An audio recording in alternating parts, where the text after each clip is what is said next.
Bienvenue, bonjour à tous pour la chaîne de l'information économique InfoSag et le Face à Face qui est l'émission qui reçoit l'élite de ce pays et surtout pour traiter des questions de développement.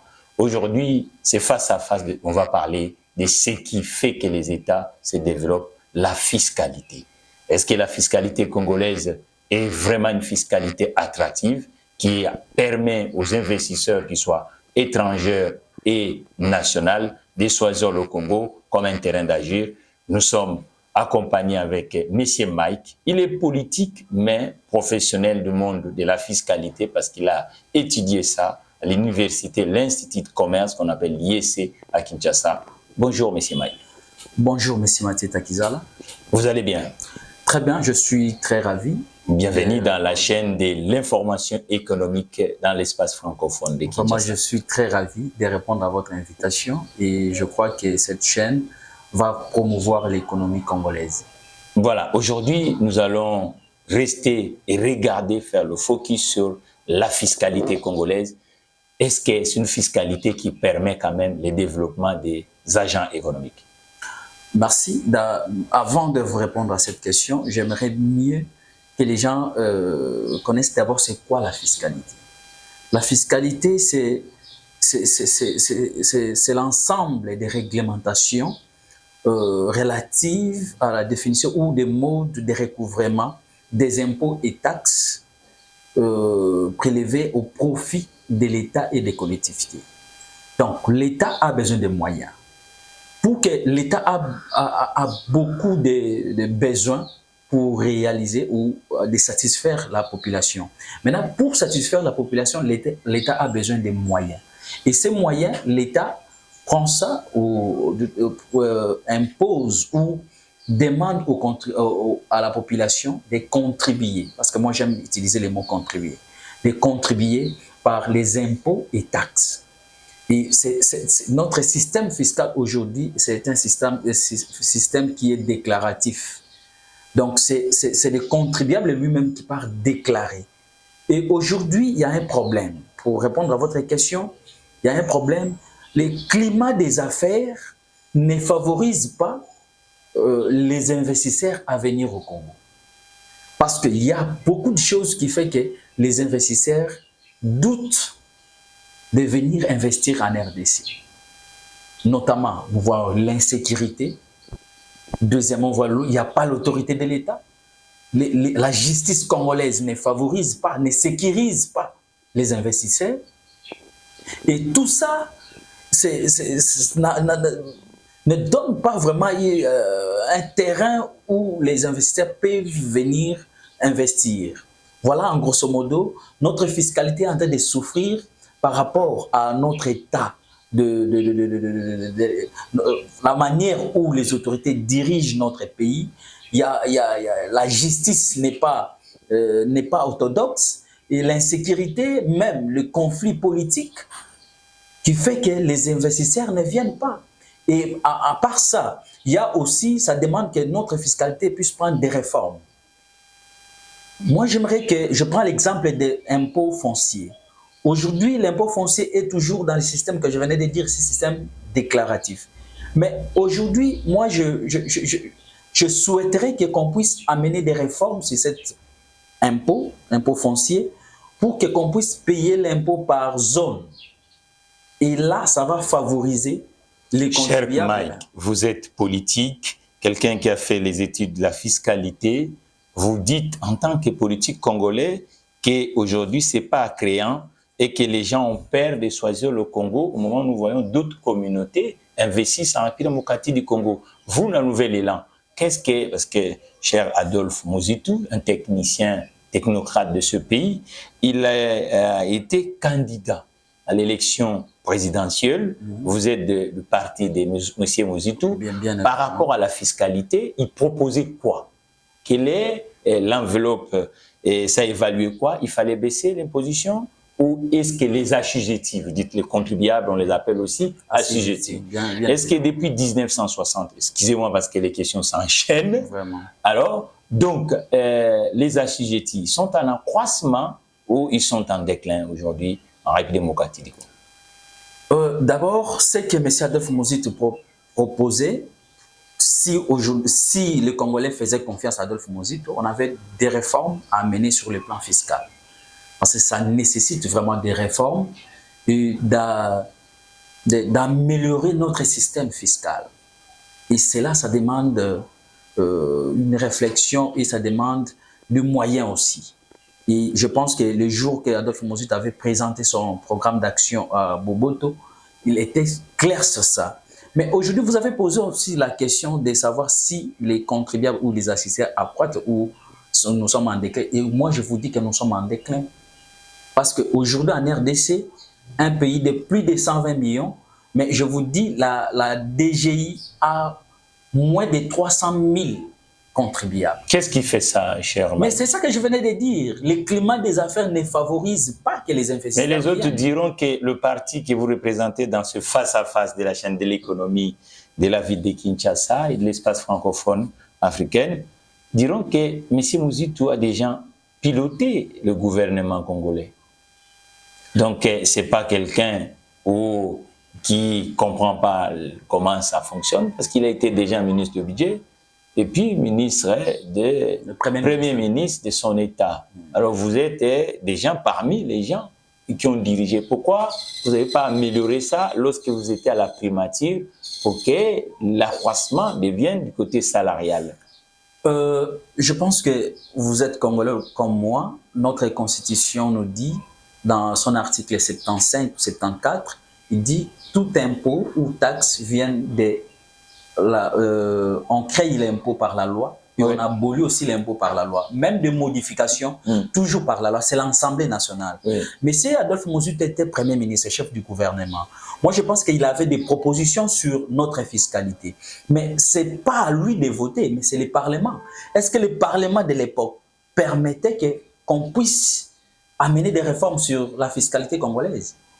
C'est ça, Adolphe Muzito avait demandé aux Congolais en décembre 2023 de lui faire confiance et de faire confiance aux députés du Nouvel Élan parce que dès qu'on aura le pouvoir, on avait cette possibilité. Aujourd'hui, le Nouvel Élan, vous constatez que l'impôt congolais n'est pas compétitif par rapport aux autres pays de la sous-région? Bien sûr. Vous l'évaluez comment? Combien de milliards d'écart? Parce que nous avons par exemple la douane, la parafiscalité, où la plupart des gens qui font les échanges, parce que nous n'avons pas une production locale, disent que la douane congolaise est parmi les douanes les plus chères du monde. Alors, or, l'État fonctionne avec ses entrées, comme vous avez dit tout à l'heure. Par exemple, l'impôt sur les sociétés, on dit aussi que les impôts sur les sociétés, il y a beaucoup de doublons. En République démocratique du Congo, le même truc, il y a plusieurs institutions qui veulent récupérer. Mais et si vous réduisez tout ça, vous ne voyez pas qu'il y aura un manque à gagner au niveau des entrées de l'État. Et maintenant, vous allez les remplacer avec quoi? La TVA, elle n'est pas généralisée parce que l'informel est tellement importante dans la société congolaise. Vous parlez de la TVA. Moi, je pense que la TVA est venue dans notre pays en 2012. Et aujourd'hui, l'État congolais ne bénéficie pas de la TVA. Pourquoi il ne bénéficie pas? Ce sont des opérateurs économiques qui en profitent en ça. L'État ne bénéficie pas parce que l'État n'avait pas mis de garde-fous. Il n'y a pas un bon contrôle aux opérateurs économiques. Donc, l'État ne connaît pas vraiment comment... Vous, le Nouvel Élan, vous évaluez ça à combien des montants où l'État perd, par exemple, sur la taxe de valeur ajoutée? Bon, je n'ai pas vraiment de chiffres, mais je peux estimer que l'État congolais par année, sur la TVA, il perd 6 à 7 milliards. Et comment fait-il que le récupérateur de la TVA au niveau de l'économie française, ce sont des acteurs que vous accusez dans ce plateau en disant les commerçants bénéficient parce que nous sommes une chaîne des entrepreneurs, des investisseurs. Et comment fait-il dans les autres systèmes? Ce sont eux qui récupèrent et qui réversent dans le système fiscal. Et ici, comment politique que vous êtes et fiscaliste à la fois, parce qu'on dit trop d'impôts tue aussi l'impôt. Alors, comment vous accusez les acteurs? Parce que c'est eux qui doivent faire aussi que la fiscalité soit pérenne. Moi, je n'accuse pas les opérateurs économiques, mais je fais un constat. Mais c'est que le gouvernement congolais n'a pas mis en place une bonne gestion de la TVA. L'État congolais n'arrive pas à bien contrôler... Admettons si en 2023, M. Muzito était élu président de la République, qu'est-ce que vous, parce que vous devez être parmi les lieutenants, vous avez prévu quoi? Heureusement, vous êtes fiscaliste. par rapport à tout ce que vous êtes en train de dire? Vous avez prévu quoi? Quel était le plan d'action dans la fiscalité au niveau du parti Nouvel Élan? Parce que là, vous êtes politique dans ces face-à-face. Je vous ai dit, nous avons des réformes sur la fiscalité. Des réformes que nous ne voulons pas que, comme vous venez de dire, que trop d'impôts tue l'impôt. On n'avait pas l'ambition d'ajouter encore des impôts ou des taxes, mais on voulait améliorer notre système fiscal et surtout sur la procédure. Comment quelqu'un peut aller contribuer. Mais comment vous allez répondre aux Congolais? On dit, voilà, l'impôt c'est fait pour construire des routes, pour faire des écoles, pour faire de sorte que les hôpitaux soient d'hôpitaux solvables, pour la politique de l'employabilité des uns et des autres, d'électricité par exemple. Et comment vous allez les répondre? Parce qu'ils disent, nous payons, mais nous ne voyons pas. Parce que vous, les politiques, comment vous allez répondre à la population? Parce que et tout le monde achète.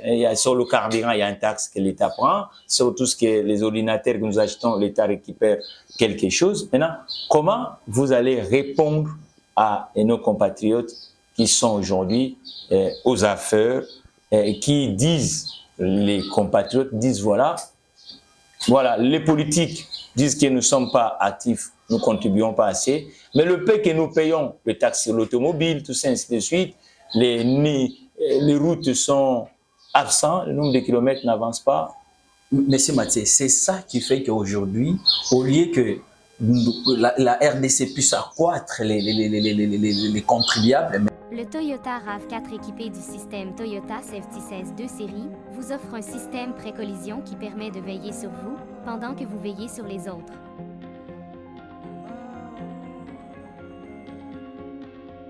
Actuellement, équipez-vous Toyota RAV4 chez Spécial Auto Garage. Aujourd'hui, nous sommes allés en déclin parce que les Congolais pensent que le peu des Congolais qui payent les impôts et taxes, et cet argent ne servit pas la nation.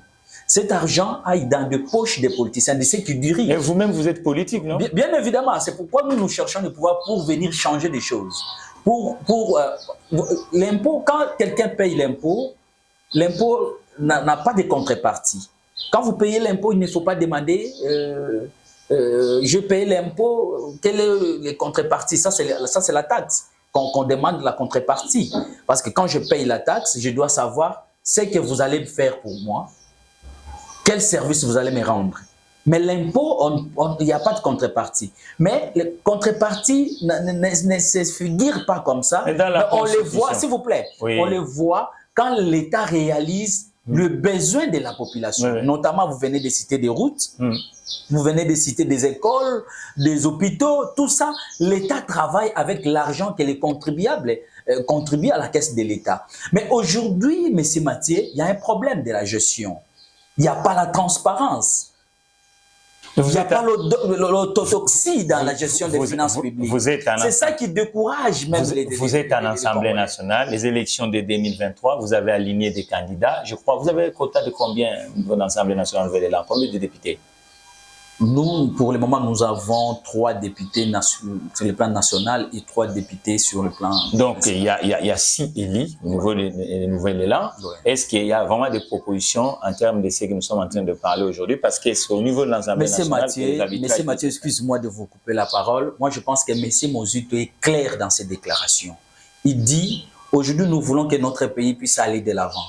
Mais pour que notre pays puisse aller de l'avant, nous devons discuter comment nous devons gérer notre pays. Et gérer. Mais il est honorable, monsieur Mouzito. C'est ça, bien évidemment. Je crois qu'au niveau de l'Assemblée nationale, il y a des commissions. Moi, je pense que. Il y a des commissions et il y a des groupes parlementaires. Je crois, comme il est à l'intérieur de l'Assemblée nationale, ça sera mieux que les députés de Nouvel Élan puissent se faire entendre par le travail parlementaire. Moi, je pense que la présence de M. Adolphe Mouzito au Parlement, c'est pas que les électeurs de Kikwit ont fait un mauvais choix. Et vous allez voir que M. Adolphe Mouzito a des propositions sur le plan économique, sur le plan fiscal et sur le plan même, sur le plan foncier. Il a des propositions qu'il va proposer à l'Assemblée nationale. Mais l'Assemblée nationale, c'est l'Assemblée qui a 500 députés. Moi, je pense que si M. Adolphe, je pense et je le crois, que M. Adolphe Mouzito va convaincre les députés pour amener des réformes sur le plan économique. Parce qu'aujourd'hui, vous allez voir que dans tous les plateaux de la RDC, on parle plus de politique. Mais on ne discute pas l'économie. Et vous avez une chaîne économique.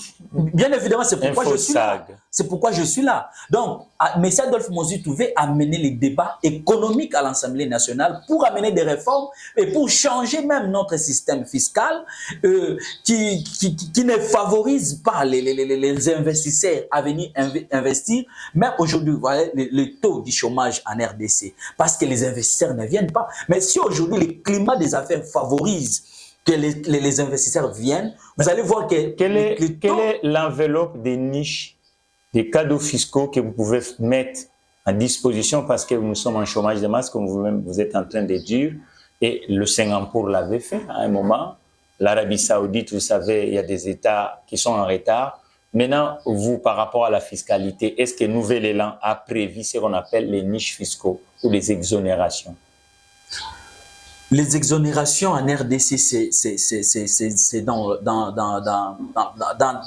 des lois, il y a déjà des exonérations. Mais moi, je pense que les exonérations aujourd'hui en RDC, et je peux aller même plus loin. Vous savez, il y a un organisme qu'on appelle ANAPI. Ouais. Cette institution est là. Agence nationale pour l'investissement, promotion de l'investissement en République démocratique du Congo. Est-ce que cette agence fonctionne vraiment en RDC? Vous voyez les gens qu'on nomme là-bas, on nomme qui? On nomme des politiques. Mais c'est une agence qui est trop technique, qu'on peut nommer des fiscalistes, des économistes. C'est eux qui voient comment favoriser le climat des affaires dans un pays. Mais aujourd'hui, on nomme qui? C'est ça que nous luttons, et Adolphe Mozi est en train de lutter pour qu'il puisse plaider à l'Assemblée nationale, qu'on puisse changer des choses dans de telles organisations, qu'on puisse nommer des gens compétents, des gens qui ont l'expertise pour améliorer les choses. Quand vous avez un marché de travail qui n'est pas compétitif et que tout le monde est au chômage, vous ne voyez pas que c'est pour cela les postes nominatifs deviennent de plus en plus là où on peut trouver travail. Et vous, Nouvel Élan, combien d'emplois vous prévoyez, vous êtes en train de prévoir si vous arrivez aux affaires les 5 premières années, parce que le chômage ne va pas se déplacer avec des phrases, mais à mon avis, il faut vraiment une enveloppe. Vous allez amener quoi dans ce terrain, la fiscalité, le financement Nous, Nouvel Élan, dans notre projet de société, on avait prévu, si on prenait les pouvoirs, et après 2028, si on prenait les pouvoirs, nous allons plus investir sur les secteurs agricoles. Aujourd'hui, je prends l'exemple de la ville-province de Kinshasa. La ville-province de Kinshasa a 10 000 km². Sur les 10 000 km², je le divise en 3. La commune de Maluku prend 8 000 km². Vous avez identifié combien des exploitants agricoles dans le territoire, parce que l'agriculture, c'est aussi un écosystème. Les écoles, vous le savez vous-même, la plupart des transformateurs ou les logisticiens, les distributeurs, c'est un vrai problème. Est-ce qu'aujourd'hui, cette enveloppe, parce que c'est souhait, c'est bien, mais ça va nous coûter combien? Combien d'argent? Je prends l'exemple des chantiers de la ville-province de Kinshasa. Ouais. C'est pourquoi je suis en train de vous décrire. Aujourd'hui, sur les 8 000 km de la commune de Maluku, si on prenait 4 000 km de la commune de Maluku, on réserve ça pour l'agriculture. Et si on prenait 8 millions de dollars, qu'on investissait dans les 4 000 km² là, moi je pense qu'on peut donner plus de 30 000 personnes de travail à Maluku. Et ça c'est dans une année. Une petite exploitation agricole au Congo emploie combien de gens? Bon, je n'ai pas vraiment de chiffres en tête, mais je suis en train d'estimer, parce que j'avais travaillé avec une maman qui est dans les Kouilou, qui travaille qui a des fermes. Elle m'avait dit, lui, avec 50 hectares, elle avait engagé au moins 250 personnes. Maintenant, moi, je suis en train de prendre 250 sur les 50 hectares, 250 personnes.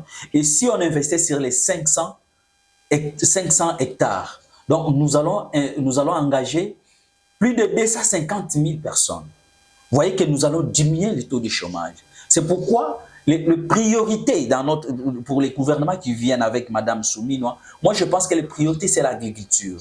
Et investir sur l'agriculture et accompagner aussi les privés. Il y en a qui te diront qu'à Massimani, il n'y a pas d'électricité, parce que c'est ça aussi qui peut permettre que l'agriculture soit... Ça c'est parmi... C'est pour ça qu'il faut des enveloppes claires, saines, Parmi les choses que je venais de dire ici tantôt, que le climat des affaires ne favorise pas que les investisseurs viennent. Parce qu'aujourd'hui, si vous, par exemple, vous êtes investisseur, si vous voulez investir à Massimaniba, vous allez regarder l'état des routes, vous allez regarder l'électricité, vous allez regarder de l'eau, l'état des routes, la sécurité.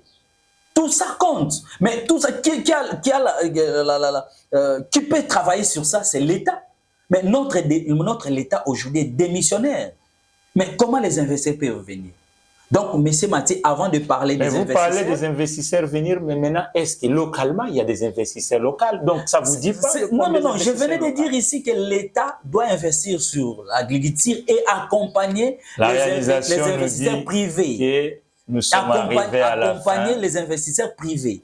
Comme vous là, vous êtes investisseur. Est-ce que l'État vous accompagne? Voilà, donc nous sommes arrivés à la fin, M. Mike. Le plaisir était de cette rédaction des SAG, InfoSAG, et puis l'émission Face à Face. Prochaine occasion. C'est moi qui vous remercie.